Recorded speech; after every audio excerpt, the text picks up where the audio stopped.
muito simples, muito bondoso, de uma grande generosidade. É um Hassid do Rebbe, um homem pensador que adorava o Rebbe fisicamente.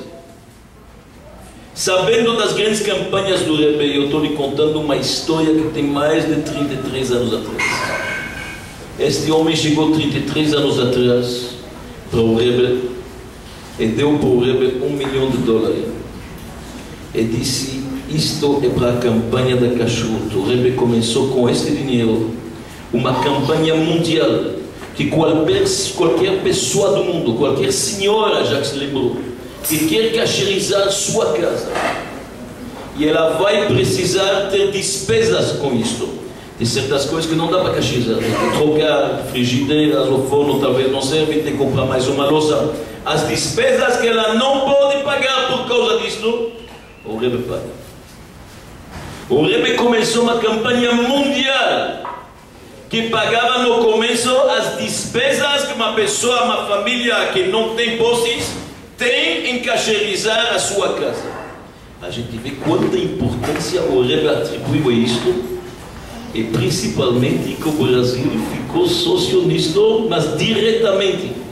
Então, na prática, para nós aqui reunidos, saibam, meus amigos, se a gente quer absorver um pouco desta luz grande que somos privilegiados de ter ao nosso lado. Vocês entraram ontem no túmulo do Rebbe. Vocês hoje estão entrando no quarto do Rebbe.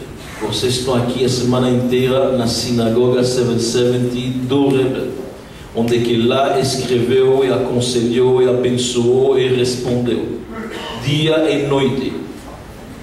O Rebbe, se dormia 3, 4 horas por noite, é muito. Uma vez o Rebbe anterior se sentiu mal às 3 horas de manhã. Era infelizmente perto do dia de 1950, se sentiu mal. A enfermeira que estava do lado, o Rebbe anterior falou: me chama meu genro. Ela perguntou qual dos dois. O Rebbe respondeu, o Rebbe anterior falou: chama o Rebbe atual. 3 horas de manhã, ou ele não foi dormir ainda, ou ele já acordou.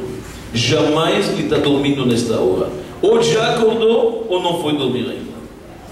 Estão ouvindo as definições para vocês entenderem onde é que vocês estão pisando, do lado de quem vocês estão agora. Então, quando a gente se encontra num ambiente deste, tão sagrado, tão puro, não pode deixar evaporar as energias que a gente recebe. E cada momento deste tem que ser acompanhado de boas decisões para a vida.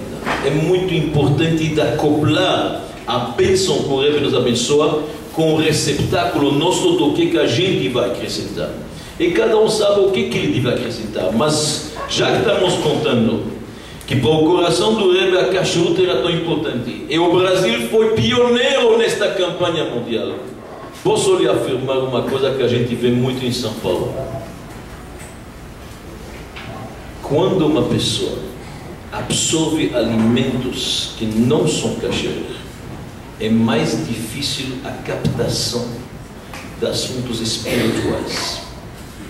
É mais difícil esta captação. Quando você come uma alimentação kasher, você está muito mais propício, está muito mais apto, está muito mais próximo para absorver assuntos mais, eu diria, não delicados, mas refinados. Muitas vezes você fala com uma pessoa de um assunto mais elevado, mais espiritual, e você vê que não entra aqui e sai para lá. Muitas vezes nem entra, está tampado. Um dos elementos para ajudar isto é a Kashrut. Não apenas a Kashrut em casa, como a Kashrut em geral. Acredita-me, muitos dos nossos problemas podem ser resolvidos com a alimentação kasher. Por quê? Porque somos muito mais aptos. Tendo a alimentação kasher, o casal se sente melhor. Os filhos absorvem mais facilmente. A educação flui mais naturalmente. E muitos outros problemas, muita gente não vê, a gente não enxerga. Uma pessoa que está lá dentro não enxerga. Mas assim dizem os nossos sábios: a alimentação correta facilita a fluir toda a parte espiritual, intelectual e assim diante. Então, sem dúvida, entre as suas boas decisões, quem sou eu para falar o que uma pessoa deve tomar de boas decisões, e cada um conhece a si mesmo melhor que qualquer um. Mas a kashrut é especial. E ela tem uma ligação especial com o Brasil. E não só a kashrut, como também a parte da bebida. Olha bem, um conhecido de vocês que investe no Rio e em São Paulo, o cunhado dele passou no Rebbe. Ele estava com umas dores tremendas de cabeça, enxaquecas que não paravam. Eu presenciei o assunto. Ele passou e o Rebbe, ele contou essas enxaquecas, dor de cabeça, tudo. O Rebbe olhou para ele e falou: alimentação kasher. Ele saiu de lá chocado. Como kasher? Bom, sempre como kasher. Ele voltou para São Paulo, começou, não importa os detalhes agora. Como kasher. Mesmo quando vou com clientes lá fora, eu como uma salada. Não, eu como kasher, como kasher, como kasher. Achei estranho, o Rebbe falou. Então perguntei para ele: tudo bem, alimentação kasher, sempre, em casa, assim, fora da casa. Mas me fala a bebida. Quando ele saía lá fora, vinham com seus clientes. Falei: para isto você vai ver a diferença. Parou, a enxaqueca evaporou do dia para o dia. A alimentação kasher inclui certos detalhes que a gente pode esquecer. Um deles é este que estamos falando de vinho kasher. E assim, eu não quero entrar numa aula prática agora, não é um assunto também. Vocês têm, Baruch Hashem, seus orientadores, mas eu estou aqui lhe contando histórias verídicas com nome e endereço que aconteceram. Este é o meu assunto. Meu assunto é lhe contar como o Rebbe cuida da gente, com carinho, com interesse. Vamos terminar com uma pequena história de um colega nosso. Temos um colega, que este colega na yeshiva era um aluno médio e muito tímido. E não só tímido, mas também muito introvertido. Ele saiu para Shirhut faz 20 anos, não importa agora os detalhes, numa cidade aqui do interior dos Estados Unidos. E 3, 4 anos depois de estar na cidade, montou um prédio 7, 8 andares. Uma loucura, 3, 4 milhões de dólares. Todos os amigos dele estranharam. Este cara é muito tímido. Este cara é muito introvertido. Como é possível? Ele chegou lá, uma cidade difícil, interior dos Estados Unidos, quase que não tem judeus que apreciam Torá, todo mundo lá está bem afastado. Como ele fez isso? Todo mundo achou estranho. Então um dos colegas saiu para lá para entender o assunto. Foi passar o Shabbat com ele. Estou lhe contando uma história, não vou contar nomes, mas ela é uma história conhecida. Ele chega lá, passou o Shabbat com ele. Bom, finalmente o Shabbat ele pegou um pouco de ousadia e falou: escuta, há 3 anos aqui você me coloca um prédio deste tipo, como que é possível? Uma coisa daqui que se fez? Como? Que milagre aconteceu! Então o Shalia jovem falou: você está vendo este homem velhinho lá na sinagoga, no terceiro fileira lá, no cantinho? Conta. Então ele contou o seguinte: quando ele chegou na cidade do interior dos Estados Unidos, ele foi fazer uma prospecção para conhecer um pouco as pessoas, as instituições, foi ver lá todas as instituições clássicas que tem em toda a cidade, Bnei Brit, Vitzo, Pioneiras, etc., Clube, Maccabi, tudo isso.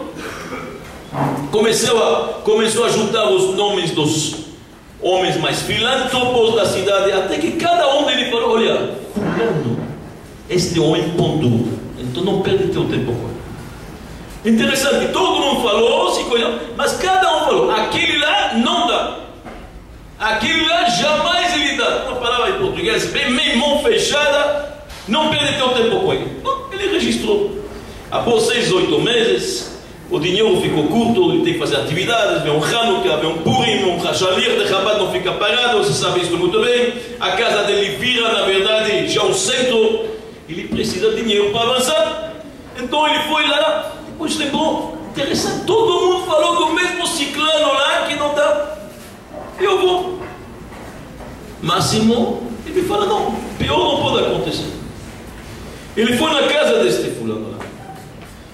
O homem estranhou, falou, o que você vê? Você sabe que eu não atendo ninguém, não ajudo ninguém. O cara falou na cara já. Eu vim me apresentar, sou novo na cidade, eu vim aqui um pouco me apresentar.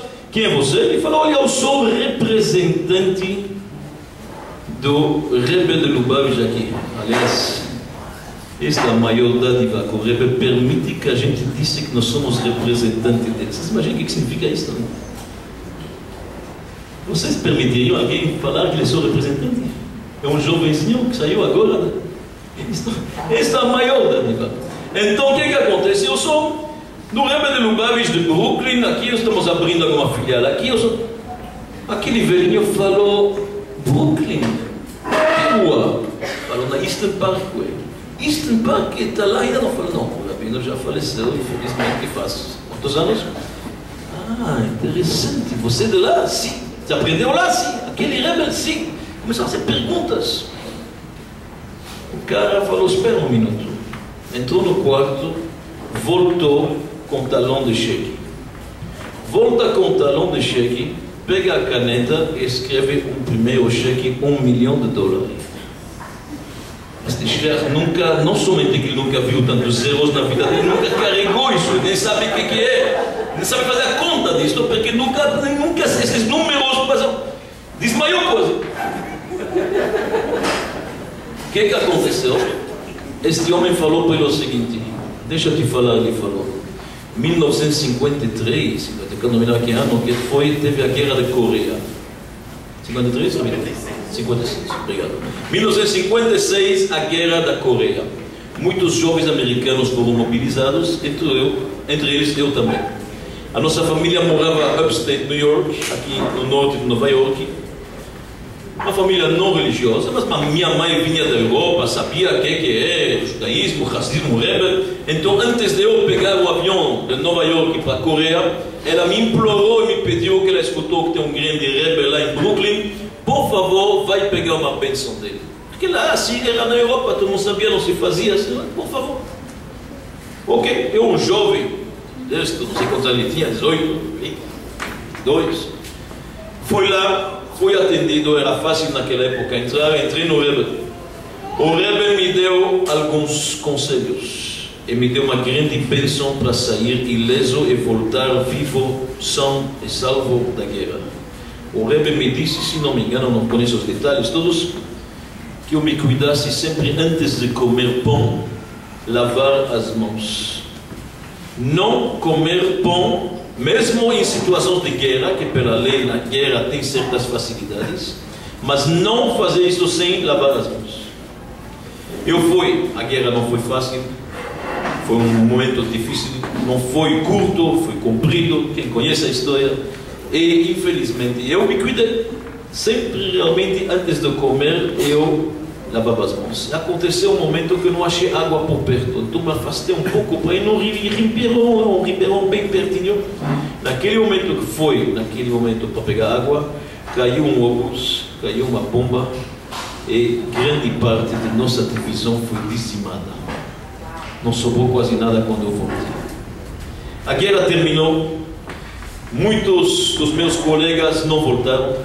Aqueles que voltaram, inclusive eu, tivemos que passar por tratamento psicológico. Foi difícil. O que os nossos olhos viram? Jovens rapazes se reintegrar à vida não foi fácil. Mas, após um tempo, eu resolvi ir lá para Brooklyn para agradecer. A bênção do Rebbe se cumprir. Não somente se cumprir, mas ele salvou minha vida. O Rebbe literalmente salvou minha vida. Então eu fui... Entrei no Rebbe e naquela época eu já trabalhava um pouco e agradeci muito e tirei o cheque do bolso que eu queria fazer uma tzedakah. E o Rebbe olhou para mim e falou, um dia um aluno meu vai te procurar.